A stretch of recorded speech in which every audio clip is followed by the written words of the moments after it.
আফাৰ 833 সংখ্যক জন্মদিনৰ উপলক্ষে সকলোকে ধন্যবাদ জ্ঞাপন কৰিছোঁ। আমি কামনা কৰিছোঁ অসমখন তেখেতৰ আৰ্হিৰে বাট বুলক।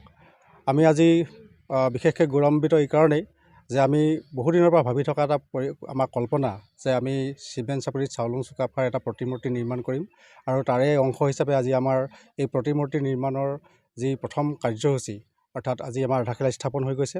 সন্মানীয় আমাৰ চিমেণ্ট চাপৰি গাঁও পঞ্চায়তৰ সভাপতি শ্ৰীযুত ডম্বৰু কোঁৱৰদেৱে ইতিমধ্যে আমাৰ এই কামভাগত তেখেতে আধাৰশিলা স্থাপন কৰাত ইতিমধ্যে অংশগ্ৰহণ কৰিছে। আমি চিমেণ্ট চাপৰি গাঁও পঞ্চায়তক ধন্যবাদ জ্ঞাপন কৰিছোঁ যে তেখেতলোকে আমাক চিমেণ্ট চাপৰি আঞ্চলিক চাওচঙিয়ানৰ প্ৰাংগণত অৰ্থাৎ চৌহদত যি আমাৰ চুকাফাৰ প্ৰতিমূৰ্তি এই প্ৰতিমূৰ্তি নিৰ্মাণৰ কাৰণে লগতে এখন উদ্যান নিৰ্মাণৰ কাৰণে এটি পুঁজি আগবঢ়াইছে। লগতে আমি চিমেণ্ট চাপৰি গাঁও পঞ্চায়তৰ অন্তৰ্গত আমাৰ সকলো গাঁওবাসী আৰু সকলো আমাৰ বিশেষ নাগৰিকসকলে যি বৰঙণি আগবঢ়াইছে আমি তেখেতলোকলৈ আমাৰ তৰফৰ পৰা কৃতজ্ঞতা জ্ঞাপন কৰিছোঁ। ইয়াকে কৈ আমাৰ যাতে প্ৰতিমূৰ্তিটো সময়মতে নিৰ্মাণ কাৰ্য সম্পূৰ্ণ হয় তাৰ কাৰণে সকলোৱে আমি আশীৰ্বাদ আৰু তেওঁলোকৰ সহযোগিতা কামনা কৰিছোঁ। ধন্যবাদ। লগতে আমি এই চিমেণ্ট চাপৰি গাঁও পঞ্চায়তৰ লগতে আমি চৰকাৰকো এই ক্ষেত্ৰত আমি আমাৰ ফালৰ পৰা ধন্যবাদ জ্ঞাপন কৰিছোঁ। আজি অসম দিৱস চিমেণ্ট চাপৰি আমি সমূহ ৰাইজে চিমেণ্ট চাপৰি আঞ্চলিক চাওচঙিয়ানত আমি অসম দিৱস উদযাপন কৰিছোঁ চুকাফাৰ জন্ম দিৱসৰ উপলক্ষে। আৰু আজি আমাৰ সৌভাগ্যৰ দিন যে আমি আজি এই দিনতে আমি অসমক 7 ৰাজ মাৰি 1 ৰাজ কৰা আমাৰ মহাপুৰুষ স্বৰ্গদেউ চুকাফাক আমি আজি প্ৰতিমূৰ্তি নিৰ্মাণৰ কাৰ্যসূচী হাতত লৈছোঁ।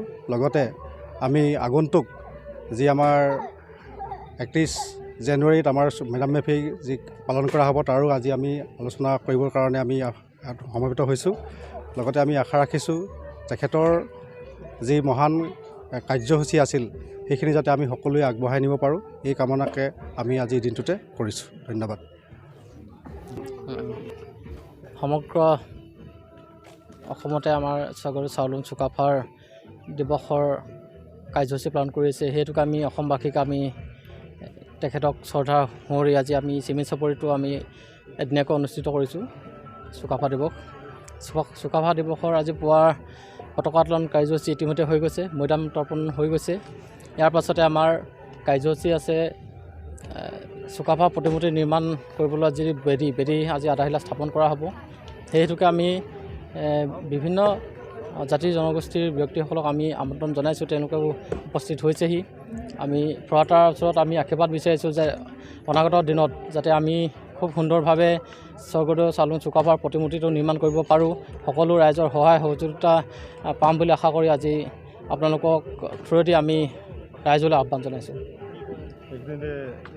প্ৰত্যেকজন ব্যক্তিক আমি তেখেতক শ্ৰদ্ধা সুঁৱৰি তেখেতৰ কাৰ্যক্ৰমখিনিক আমি বিশ্ব দৰবাৰত আমি জিলিকাবৰ কাৰণে আমি প্ৰত্যেককে আমি আহ্বান জনাইছোঁ যে তেখেতৰ যি নেতৃত্বত যি অসম জাতিৰ গঠন হৈছিল সেই হেতুকে তেখেতক আমি প্ৰত্যেকজন ব্যক্তিয়ে টাইসমূহকে নহয় অসমত বসবাস কৰা জাতি জনগোষ্ঠী প্ৰত্যেকে স্মৰণ কৰাটো বিচাৰোঁ। ইয়াকে কৈছোঁ মই আপোনালোকৰ আগত।